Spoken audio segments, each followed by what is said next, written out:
Isang malaking sunog ang sumiklab sa isang residential area sa Victoria Street, Pleasant Hills, Mandaluyong City, pasado alas 6 ng gabi nitong Biyernes.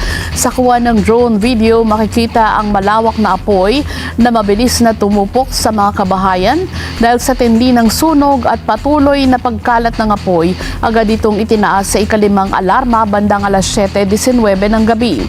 Karamihan sa mga bahay na natupok ay yari sa light materials. Hindi bababa sa 50 fire truck ang rumesponde sa insidente, kabila ang mga bombero at fire volunteers mula sa iba't ibang lugar sa Metro Manila.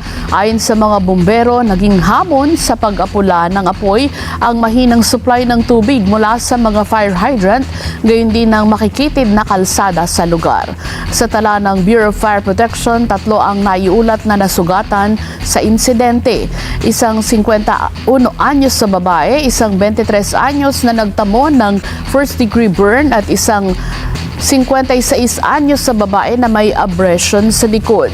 Aabot sa halos 200 pamilya o mahigit 600 residente ang nawala ng tirahan at pansamantalang nanunuluyan sa mga itinalagang evacuation site. Bandang alas 10 ng gabi nang ideklarang kontrolado ang sunog, wala namang naiulat na nasawi sa insidente.